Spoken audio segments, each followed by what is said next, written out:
Electronic and print media press నమస్కారాలు తెలియజేస్తూ మీ అందరికి కూడా స్వాగతం సుస్వాగతం తెలియజేస్తూ ఈరోజు షాద్ నగర్ లో కరోనా తర్వాత 2 నెలల నుంచి కూడా అనేకమైన కష్ట నష్టాలు వచ్చినటువంటి ప్రైవేట్ లో ఉన్నటువంటి అందరినీ కూడా చాలా మంది ఉద్యోగులను నిరుద్యోగులు చేస్తున్న వేళ మరి పాలమూరు ట్రస్ట్ అధినేత కేవీఆర్ ఉపాధి కల్పన సాధన నియోజకవర్గ యువతీ యువకులకు శుభవార్తగా ఈరోజు మీకు చూసినటువంటి పాలమూరు విష్ణువర్ధన్ రెడ్డి గారి జాబ్ మేళా మరి ఈ నెల 28వ తారీఖు ప్రభుత్వ డిగ్రీ కాలేజ్ షాద్ నగర్ యందు మరి ఈ యొక్క జాబ్ మేళను నిర్వహించడానికి పాలమూరు ట్రస్ట్ అధినేత అందరికీ సుపరిచితులు భారతీయ జనతా పార్టీ సీనియర్ నాయకులు పాలమూరు ట్రస్ట్ అధినేత మరి మనసున్న మహారాజు మీ అందరికీ సుపరిచితమే మరి అనేక ముందు చూస్తున్నారు కరోనా కష్టకాలంలో కూడా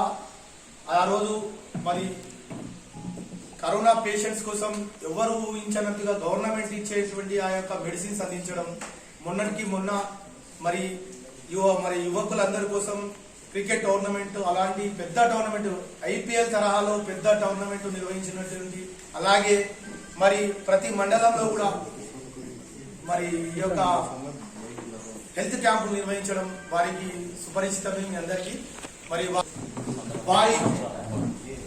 వారి కొలీగ్స్ ఉన్నట్టు వాళ్ళందరితో నిర్ణయం తీసుకొని ఏ దాంట్లో 10th క్లాస్ వాళ్ళు 10th అలాగే ఇంటర్ అలాగే డిగ్రీ ఆ పై చదువు వాళ్ళకు కూడా అందరికీ కూడా వారి స్థాయికి తగ్గట్టు ఉద్యోగాలు ఇప్పించాలని ఒకే ఒక సంకల్పంతో అందరూ నిర్ణయం తీసుకున్నారు కాబట్టి దానికి సంబంధించినటువంటి అన్ని నిర్ణయాలు కూడా ఇప్పుడు మీకు ముందు ఉంచుతారు కాబట్టి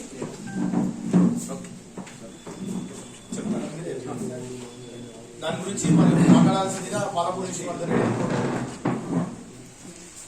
మరియు డిజిటల్ మీడియా మిత్రులందరికీ కూడా హృదయపూర్వక అభినందనలు తెలుపుకుంటూ స్వాగతం పలుకుతూ ఈరోజు పాలమూరు చారిటబుల్ ట్రస్ట్ యొక్క సభ్యులు మిత్రులు మరి మీ అందరి ఒక సహకారంతో ప్రజలకి యువకులకి అందరికీ కూడా సేవ చేసే లక్ష్యంగా ముందుకు సాగుతున్న వేళ మొన్న ఒక నెల కింద మేము ఏదైతే క్రికెట్ టోర్నమెంట్ కండక్ట్ చేసినామో అది కండక్ట్ చేసే ముందు మేము యాక్చువల్గా ఒక ట్రస్ట్కి 4 మోటివ్స్ ఉండాలని చెప్పి ఆ మోటివ్స్ని నిర్ణయించుకోవడం జరిగింది. అందులో విద్య, ఉపాధి, వికాసము, వ్యవసాయం అనే 4 అంశాలని మేము లక్ష్యంగా ఏర్పరచుకుని దాంట్లో మన నియోజకవర్గంలో మన సాధ్యమైనంత ప్రయత్నం చేసి ప్రజల జీవన ప్రమాణాన్ని మెరుగుపరిచే విధంగా కృషి చేద్దామని నిర్ణయించుకున్నాము. దానిలో భాగంగా ఏదైతే వికాసం అనే దృష్టిలో పెట్టుకుంటే క్రీడలని కల్చర్ని కలిపి వికాసంగా చూసినప్పుడు క్రీడా టోర్నమెంట్ నిర్వహించినప్పుడు చాలా ఉత్సాహవంతమైన వాతావరణం కనపడింది పిల్లల్లో. వాళ్ళందరికీ కూడా రేపు ఐపీఎల్ కానీ లేకుంటే బీసీసీఐ దృష్టిలో పడడానికి ఒక ప్రయత్నం చేసినాము. మొన్న మేము ఢిల్లీ వెళ్ళి చేసిన ప్రయత్నం కూడా అదే. ఏదైతే మన ఈవెంట్లో మనకు మంచి స్కోర్స్ వచ్చిన యువకులందరినీ కూడా లిస్టు సబ్మిట్ చేయడం జరిగింది బీసీసీఐలో. దాన్ని మేము హైకోర్ట్ ఆఫ్ ఢిల్లీలో కూడా సబ్మిట్ చేయడం జరిగింది. తెలంగాణ క్రికెట్ అసోసియేషన్ ఈ కృషి చేస్తుంది. ఈ గ్రామీణ క్రీడాకారులని మీరు పెంపొందించేందుకు మాకు అవకాశం ఏంటని అడగడం జరిగింది ఢిల్లీ హైకోర్టులో కూడా. ఆ ఈవెంట్ చేసిన సందర్భంలో మా దృష్టికి వచ్చిన ప్రధానమైన సమస్య ఏంటంటే పిల్లలు ఎంతో ఉత్సాహంతో ఆడుతున్న ఆ గంట సేపు ఆడిన తర్వాత మళ్ళీ ఒక చిన్న బాధతో మా దగ్గరకు వచ్చిన వాళ్ళు, సార్ బాగుంది అంతా కానీ మాకు ఉద్యోగాలు లేవు, మేము ఆడిన గంట సేపే సంతోషంగా ఉన్నాం కానీ మిగతా టైంలో సంతోషం లేదు మాకు అనేది మా దృష్టికి వచ్చింది. దాదాపు 10th తర్వాత ఖాళీగా ఉన్న వాళ్ళు 10th క్లాస్ తర్వాత 10th ఇంటర్ డిగ్రీ ఇంజనీరింగ్ చదివి ఖాళీగా ఉన్న వాళ్ళు మన నియోజకవర్గంలో సుమారు 45,000 మంది ఉన్నారు. ఈ 45,000 మందిలో ఒక 6,000 మంది క్రీడాకారులు మన దగ్గరకు వచ్చి క్రీడలు ఆడడం జరిగింది. కానీ వాళ్ళ మనసులో ఉన్న ఆవేదన చూస్తే ఇంకో ప్రయత్నం మనం చేయాల్సిన అవకాశం ఉంది, అవసరం ఉంది ఇక్కడ అని చెప్పేసి అనుకున్న తర్వాత నాకున్న పరిచయాల్లో నేను textile mills association Telangana vice చైర్మన్గా ఉన్నాను, నేను ginning mills association Telangana vice చైర్మన్గా ఉన్నాను, నేను స్పిన్నింగ్ మిల్స్ అసోసియేషన్ వైస్ చైర్మన్గా ఉన్నాను, 3 రాష్ట్ర స్థాయి అసోసియేషన్లో ఉపాధ్యక్షులుగా ఉన్నాను నేను. ప్లస్ నేను షాద్ నగర్ ఇండస్ట్రీస్ అసోసియేషన్కి అధ్యక్షుడుగా నేను పనిచేస్తూ ఉన్నాను చాలా సంవత్సరాల నుంచి. అన్ని రకాల పరిచయాలను ఉపయోగించుకుంటే మనం ఒక 2 సంవత్సరాల ప్రణాళిక చేసుకుంటే ఒక 10,000 మందికి మనం ఉపాధి ఇవ్వగలిగే అవకాశాలు అయితే ఉన్నాయి. ఈ అవకాశాలు ఏదో ఒక రకంగా 10,000 అనుకున్నప్పుడు ఒక 2,000 3,000 మనకి రీచ్ కాగలిగితే మనకు కొంత సార్థకత, మనం చేస్తున్న పనిలో కొంత సార్థకత వస్తున్న ఉద్దేశంతో మేము ఈ ఏర్పాటు ఒక నెల రోజు నుంచి మన టోర్నమెంట్ జరిగిన తర్వాత నుంచి దాన్ని ముమ్మరంగా చేయడం జరిగింది. ఆ ప్రయత్నంలో భాగంగా మాకు ఒక 40 కంపెనీల నుంచి ప్రోత్సాహం లభించింది. ఈ 40 కంపెనీలు కూడా అందులో 10 కంపెనీలు ఉన్నవారు కూడా ఉన్నారు. ఇంకోసారి జాబ్ మీద పెట్టినప్పుడు ఈ 10 కూడా స్థానికంగా 10 కంపెనీల నుంచి 20-30 కూడా వెళ్ళిపోవచ్చు. వాళ్ళు కూడా కొంత వెయిటెన్సీ ఉన్నారు, రకరకాల ఒత్తిళ్లు రకరకాలుగా ఉంటారు కాబట్టి మేము కూడా వాళ్ళని ఎక్కువ ప్రెజర్ చేయలేదు. మరి రాష్ట్రంలో ఉన్న ఇతర ప్రాంతాల నుంచి ఒక 35 కంపెనీస్ కూడా ఇప్పుడు టెంటేటివ్గా ఒప్పుకోవడం జరిగింది. జాబ్ మీలాలో 10th క్లాస్ నుంచి ఇంజనీరింగ్ వరకు వివిధ కేటగిరీలో దాదాపు 8 కేటగిరీని మేము సెలెక్ట్ చేయడం జరిగింది. అందులో కేటగిరీస్ వైజ్ చేస్తే సేవా రంగము, ఉత్పత్తి రంగము, BPO plus IT, pharma, textile, solar, hardware, pesticides, banking, insurance ఇట్లా తీసుకుంటే అన్ని రంగాల నుంచి కలిపి మనకి ఈ రోజుకి 33 కంపెనీలు రిజిస్టర్ కావడం జరిగింది. రేపు మన 28వ తారీఖు వరకు 40 కంపెనీలు రిజిస్టర్ అయ్యే అవకాశం ఉంది. ఈ ఈవెంట్ ని 28వ తారీఖు degree college, government degree college లో వాళ్ళు కూడా మనకు సహకరించడం జరిగింది. ప్రిన్సిపల్ గారు అడగగానే పర్మిషన్ ఇవ్వడం జరిగింది. ఆయన కూడా చాలా ఇన్స్పైర్ అయ్యారు. ఎందుకంటే ఎంతో మంది మా దగ్గర నుంచి పాస్ అయ్యి వెళ్ళిపోతున్నారు, వాళ్ళందరికీ ఉద్యోగాలు లభించే అవకాశం మీకు కల్పిస్తుంది. కాబట్టి మీలాంటి వాళ్ళు ఎవరు వచ్చినా సహకరిస్తామని చెప్పి ఆయన ముందుకు రావడం జరిగింది. వాళ్ళకు కూడా మేము ధన్యవాదాలు చెప్తున్నాం. ఈ సందర్భంగా ఉదయం 8 నుంచి సాయంత్రం 6 వరకు ఈ 40 కంపెనీలకు సంబంధించిన ప్రతినిధులు వస్తారు. వాళ్ళకి ఎవరైతే 10 10th, inter, diploma, ITI, degree, engineering, AGBSc ఇతర డిగ్రీ అర్హతలు ఉన్న వాళ్ళందరూ కూడా వారి marks memo xerox, biodata form fill up చేసి అక్కడికి వస్తే వారి యొక్క స్థాయిని బట్టి, వారి యొక్క అర్హతని బట్టి అక్కడ ఉన్న హెల్ప్ లైన్ ఆ 40 కంపెనీల వాళ్ళ దగ్గరికి తీసుకెళ్లి ఇంటర్వ్యూ చేయించి వాళ్ళకి అక్కడికక్కడే అర్హులైన వారికి కనీసం ఇప్పుడు ఈ 40 కంపెనీల వాళ్ళ యొక్క స్ట్రెంత్ పొటెన్షియల్ అంటే 2,000 మంది రిక్రూట్మెంట్ చేయడానికి సిద్ధంగా ఉన్నారు. వాళ్ళు 2,000 మందికి వాళ్ళకి అవకాశం ఉంది తీసుకునేదానికి. అంటే మన దగ్గర ఈ 2,000 మందిలో ఎంతమంది వస్తారు, 10,000 మంది వస్తారా, 20,000 మంది వస్తారా, ఎంత నైపుణ్యత గల వాళ్ళు వస్తారనేది ముఖ్యమైన విషయం. దాన్ని బట్టి వీళ్ళ దగ్గర వేకెన్సీస్ మాత్రం 2,000 వేకెన్సీస్ మనం ట్రేస్ అవుట్ చేయడం జరిగింది.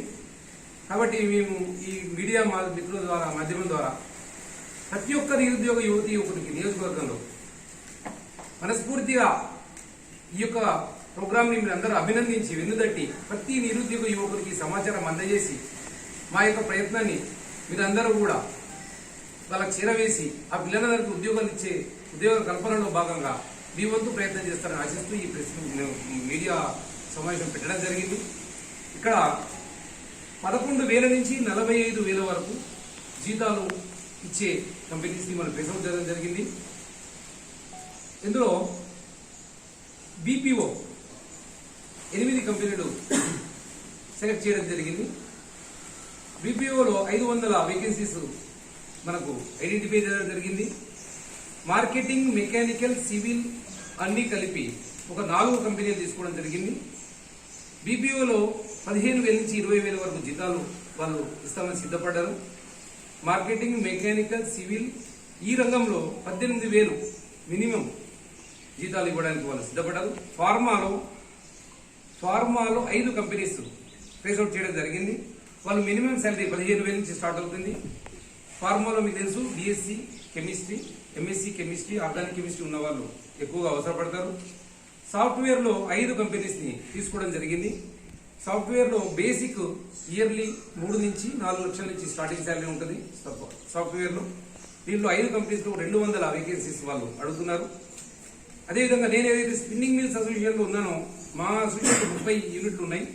ఇప్పుడే మా చైర్మన్ గారిని కూడా పర్మిషన్ ఇవ్వడం జరిగింది. ఆయన ఈ 30 ఇండస్ట్రీకి సంబంధించిన ఒక స్టాల్ ఏర్పాటు చేసి వాళ్ళ వేకెన్సీస్ ని కూడా ఐడెంటిఫై చేయడం జరుగుతుంది. ఇదే విధంగా డెలివరీ సెక్యూరిటీ గార్డ్స్ సంబంధించిన 7 కంపెనీస్ 10 to 15,000 ప్లస్ అకామిడేషన్ వీళ్ళ దాంట్లో 600 వేకెన్సీస్ వాళ్ళు ఐడెంటిఫై చేయడం జరిగింది. పెస్టిసైడ్స్ అసోసియేషన్ అంటే ఈ పెస్టిసైడ్స్ కంపెనీస్ ఉంటాయి, వాటిలో ఒక 100 వేకెన్సీస్ వాళ్ళు ఇవ్వడం జరిగింది. వాళ్ళు కూడా వస్తా ఉన్నారు స్టాల్ ఏర్పాటు చేయడానికి. అదేవిధంగా solar panels association, solar panels ఉత్పత్తి చేసే అసోసియేషన్ ఉంది. వాళ్ళు 5 యూనిట్లు ఏపీలో కూడా ఉన్నాయి వాళ్ళవి. వాళ్ళు కూడా స్టాల్ ఏర్పాటు చేయడానికి ముందుకొచ్చున్నారు.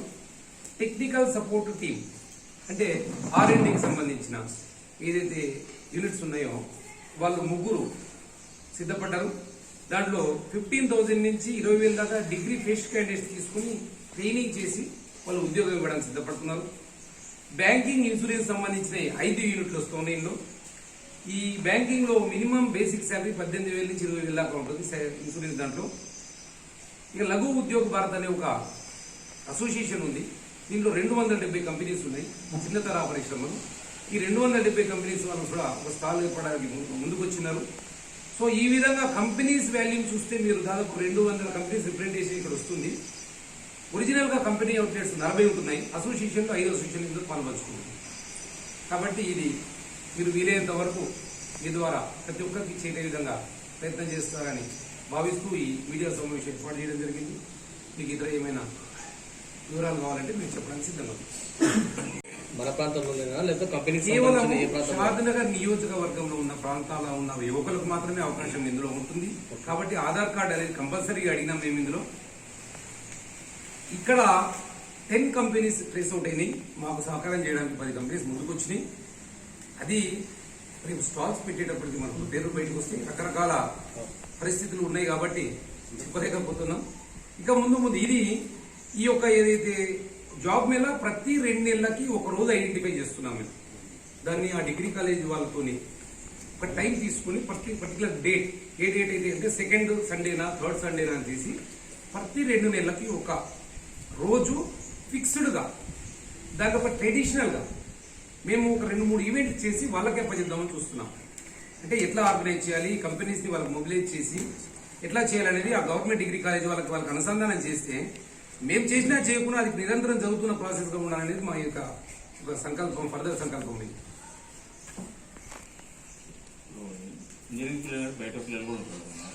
అంటే మొట్టమొదటిగా ఒక నియోజకవర్గాన్ని యూనిట్ గా తీసుకుంటే ఒక నియోజకవర్గం పొటెన్షియాలిటీ తెలిస్తే ఇలాంటి జాబ్ మేళాలు వేరే వైపున పరిగిలో చేయాలనుకునే వ్యక్తికి మేము సహకరిస్తాం, జిడ్చల్లో చేయాలనుకునే వ్యక్తికి మేము సహకరిస్తాం. ఎవరైనా ముందుకు వస్తారు. ఇది ఖచ్చితంగా ఒప్పుకున్న వ్యవహారం. ఎందుకంటే 40 కంపెనీల 50 కంపెనీలకి ఒక 80 నుంచి 100 వెహికల్స్ పెట్టాల్సి వస్తుంది. వాళ్ళ హెచ్ఆర్లను మొబిలైజ్ చేయడానికి మాత్రమే. వాళ్ళకి భోజన వ్యవస్థ, ఈ పిల్లల్ని రిక్రూట్మెంట్ చేసిన తర్వాత 15 days వాళ్ళని ఫాలోఅప్ చేయాలి. వీళ్ళు వెళ్ళేది వచ్చేది ఇట్లా ఒక ఈవెంట్ కి 15-20 lakhs ఎక్స్పెండిచర్ అవుతుంది. వీళ్ళకి భోజనాలు పెట్టాలి. ఆ రోజు 5-6 వేల మంది పిల్లలు వస్తారు. ఇదంతా సరిగ్గా చేయకపోతే సిస్టమ్ సరిగ్గా జరగదు. కాబట్టి ఇలా ఎవరు ఉత్సాహంగా వచ్చినా ఆ నియోజకవర్గంలో మనం వాళ్ళకి సహకారం చేయడానికి సిద్ధంగా ఉంది. ఇర్రెస్పెక్టివ్ ఆఫ్ పార్టీ, ఇక్కడ పార్టీతో సంబంధం లేదు. అయితే ఇక్కడ ముందు ఈ యూనిట్ లో సక్సెస్ అయితే వేరే యూనిట్ లో వెళ్ళొచ్చు. కానీ మన దగ్గర పెట్టుకున్న దాన్ని జిల్లా మొత్తం ఓపెన్ చేస్తే మనకు 10,000 అన్నది 50,000 అయితే సరిగా ఆర్గనైజ్ వ్యవస్థ ఏర్పాటు కాకపోవచ్చు. కాబట్టి ఇది ఇప్పుడు మాత్రం షాద్నగర్ నియోజకవర్గానికి మాత్రమే పరిమితం చేస్తుంది.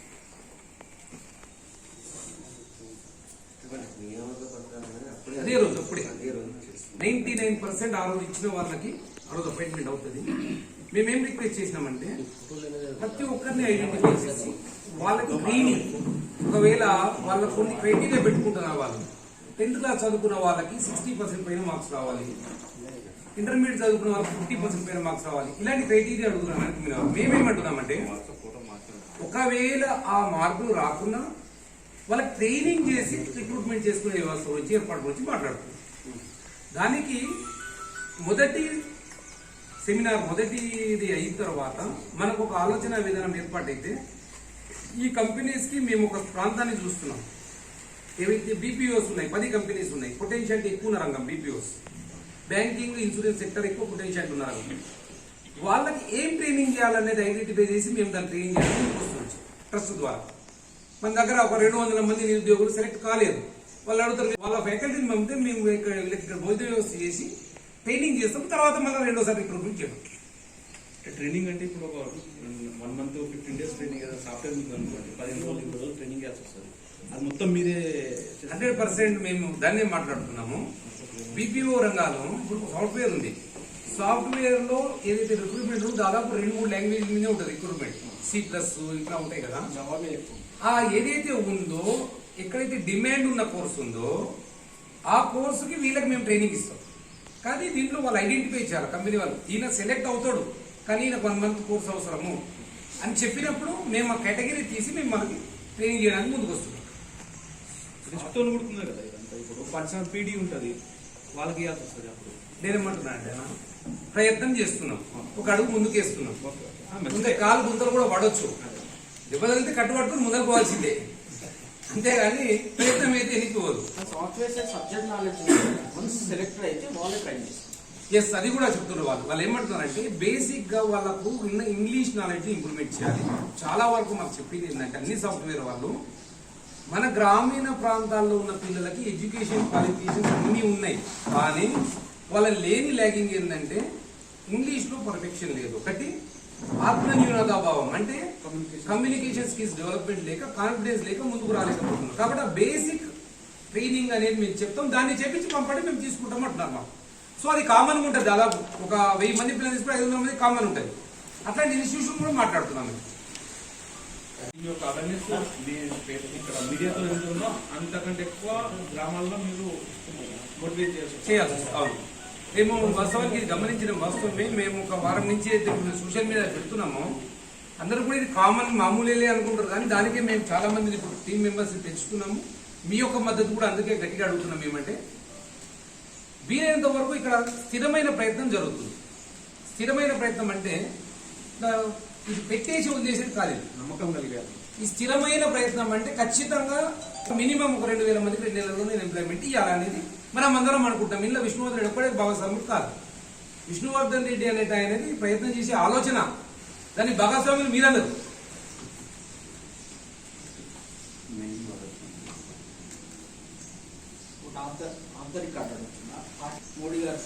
మోడీ గారు చాలా ఆదర్శనీయమంటారు. నేను చెప్తున్నాను మీకు ఎందుకంటే ప్రతి ఒక్క యువకునికి ఆయన ఇన్స్పిరేషన్. ఇప్పుడు 10th క్లాస్ చదువుకునే వ్యక్తి లేకుంటే ఇంజనీరింగ్ చదువుకున్న వ్యక్తి నేను ఇంగ్లీష్ మాట్లాడలేను, నేను నిజంగా హైదరాబాద్లో పనిచేయగలుగుతాను లేదు నాకు భయము, ఆత్మన్యూనత ఉంది. టీ అమ్ముకునే వ్యక్తి ఇవాళ ఇంగ్లీష్లో అనర్గళంగా మాట్లాడి ప్రపంచం మొత్తం తిరిగి పనిచేయగలుగుతున్నాడు. ఆయన ఇన్స్పిరేషన్ నాకు, కాబట్టి దాన్ని అభ్యసిస్తుంది. భారతదేశ ప్రధానమంత్రి వేరే దేశాలకు పోతే బీజేపీ అనరు, భారతదేశ ప్రధానమంత్రి అంటారు. నేనేమంటున్నా, ఇన్స్పిరేషన్ ఈజ్ మోస్ట్ ఇంపార్టెంట్. నేను చెప్పిన కంటెన్షన్ లో తప్పుంటే చెప్పాలి. మోడీ గారు టీఎంఈ భారతదేశంలో యుఎన్ఏలో అనర్గళంగా ఇంగ్లీష్ మాట్లాడగలిగారు. ఆ పొజిషన్ లో మోడీ గారి కంటే ఎక్కువ మన కేసీఆర్ గారు ఉన్నా నేను వేసుకోవాలి. అది ఖచ్చితంగా నా యొక్క బాధ్యత అయితే.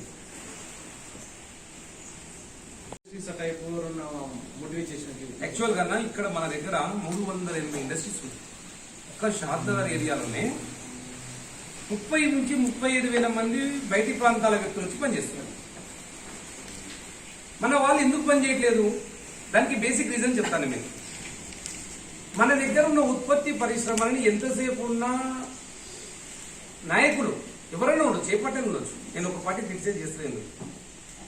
వాళ్ళని కేవలం ఎన్నికలప్పుడు ఉపయోగించుకునే పారిశ్రామికవేత్తలుగానే గమనించారు, కానీ ఆ పారిశ్రామికవేత్తని దగ్గరికి తీసుకొని మా దగ్గర పిల్లలు ఉన్నారు, మీ దగ్గర పనిచేస్తారు అంటే మీ వాళ్ళు పనికిరారు అని వాళ్ళు అన్నప్పుడు ఎందుకు పనికిరారు అని ఆలోచన చేసి వాళ్ళకి ట్రైనింగ్ ఇచ్చి స్కిల్ డెవలప్మెంట్ చేసి ఇక్కడికి పంపించే ఏర్పాటు ఉంటే ఇప్పుడు ఈ 40 ఫ్యాక్టరీలు మనం పెంచే అవకాశం అవసరం రాదు. ఈ 370 కంపెనీలని ఈ 30,000 మంది పనిచేసే అవకాశం ఉంది మన దగ్గర. కానీ ఆ స్కిల్ డెవలప్మెంట్ మన వాళ్ళ దగ్గర లేనిది ఏంటి, వాడి దగ్గర ఉన్నది ఏంటి అనేది ఐడెంటిఫై చేసి ఆ స్కిల్ డెవలప్మెంట్ మీద మనం ఇక్కడ పనిచేయాల్సిన అవసరం ఉంది. తెలంగాణ గవర్నమెంట్ కానీ కేంద్ర ప్రభుత్వము స్కిల్ డెవలప్మెంట్ స్కీమ్ పెట్టింది. కేంద్రంలో స్కిల్ డెవలప్మెంట్ స్కీమ్ ఉంది. ఆ స్కిల్ డెవలప్మెంట్ స్కీమ్ లో కరీంనగర్ లో స్కిల్ డెవలప్మెంట్ సెంటర్ ఏర్పాటైంది. అక్కడ 5,000 మంది 6,000 మంది పిల్లలకి ఎంప్లాయ్మెంట్ అయింది. కానీ మన దగ్గర ఇన్ని ఇండస్ట్రీస్ ఉన్నాయి కదా, ఇక్కడ ఆ సెంటర్ ఏర్పాటు కాలేదు. ఇది ఈ సెంటర్ ఇట్లా 8 ఏళ్ల కింద సెంటర్ ఏర్పాటు అయింది. ఇలా 10,000 మందికి మన దగ్గరనే ఉద్యోగాలు వస్తున్నాయి. అంటే మీరు చేసిన ఓకే అవుతుంది కాకపోతే మనమే ఎవరైతే చేసే బదులు మనమే ఒక 10 మందికి ఉపాధి ఇచ్చినట్టు ఒక ట్రైనింగ్ స్కిల్స్ డెవలప్మెంట్ ప్రోగ్రామ్ మీరు కూడా కండక్ట్ చేస్తే ఇప్పుడు ఇప్పుడు మీకు ఇందాక నేను చెప్పిన ఆన్సర్ అదే. నేను స్కిల్ డెవలప్మెంట్ చేయాలి, మార్కెట్ డిమాండ్ బట్టి చేయాలి. బీపీఓలకు ఏం స్కిల్ డెవలప్మెంట్ చేయాలి, ఫార్మాకి ఏం స్కిల్ డెవలప్మెంట్. ఇప్పుడు ఈ ప్లాట్ఫామ్ ఏర్పాటైంది. ఈ ప్లాట్ఫామ్కి ఒక ఫీడ్బ్యాక్ వస్తుంది. ఈ ప్లాట్ఫామ్కి ఒక ఫీడ్బ్యాక్ ఏమొస్తుందంటే, బీపీఓస్ వచ్చిన 10 కంపెనీస్ ఈ పిల్లల్ని మేము ఐడెంటిఫై చేసినాం, వీళ్ళని ఇట్లా ట్రైనింగ్ చేయాలని వస్తుంది. ఫార్మా నుంచి వచ్చిన వాళ్ళకి ఈ ట్రైనింగ్ చేయాలని చెప్తారు వాళ్ళు. సో ఇది ఇప్పుడు వచ్చిన ఫీడ్బ్యాక్ మీద మనం స్కిల్ డెవలప్మెంట్ స్టార్ట్ చేస్తున్నాం. అదే మనం నెక్స్ట్ స్టెప్ అదే. మీరు ఇందాక అన్నారు కదా ఏం చేస్తున్నారు అనేది. రెండో ప్రధానమైన అంశం ఏంటంటే, వీళ్ళని ఒక ప్లాట్ఫామ్ ని తీసుకొచ్చిన యువకులందరినీ, ఇందులో యుద్ధానికి సిద్ధమైన వాళ్ళు ఎంతమంది ఐడెంటిఫై చేస్తున్నాం, యుద్ధానికి సిద్ధం లేని వాళ్ళందరినీ యుద్ధానికి సిద్ధం చేస్తున్నాం. దాన్ని స్కిల్ డెవలప్మెంట్.